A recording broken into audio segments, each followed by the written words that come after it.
Në procesin për transparencën me publikun, drejtori i policisë së Tiranës Oliger Torba ka bërë bilancin për muajin maj e deri tani sa i takon krimeve të shënuara në kryeqytet. Për afro një muaj e gjysmë janë evidentuar mbi 1400 vepra penale, ku zbulueshmëria e tyre ka qenë mbi 92%.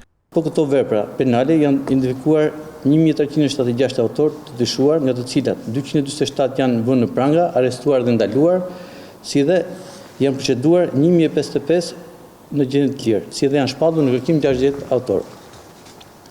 Gjatë kësaj periudhe janë finalizuar 58 operacione policore për goditjen e inventarisë kriminale në fushën e narkotikëve, armbajtje pa leje, goditje të lorëve të fatit, koncentrave, prostitucionit, krime ndaj personit të pronës e të tjerë. Krahas krimeve të rënda, policia ka goditur edhe rastet e grabitjes së banesave apo bizneseve, ku pjesa më e madhe janë arrestuar nga blut. Janë evidentuar 205 raste dhe janë zbuluar 169 prej tyre, ose për këtyre 82%. Për këto raste janë evidentuar 196 autor, nga të cilët janë vënë në pranga 57, janë proceduar 101 dhe 38 janë shpatur në kërkim.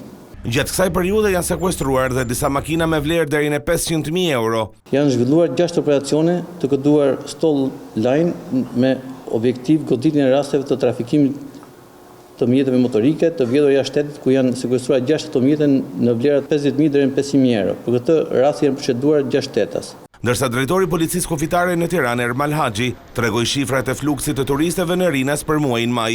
Gjatë muajit maj të vitit 2026, në pikën e kalimit kufitar aeroport Rinas, janë përpunuar 1.234.500 shtetas dhe 7.480 avion.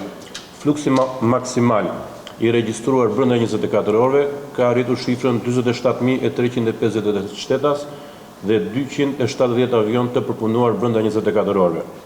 Ky është një tregues që konfirmon rritjen e ndeshme të lëvizjeve ndërkufitare në këtë fillim sezoni turistik. Ndërkohë në aeroportin e Rinasit, policia ka goditur krimin sa i takon madhrave kontraband, mosdeklarimit të ardhurave, falsifikimi dokumentave, migracioni jashtëligjshëm e të tjerë.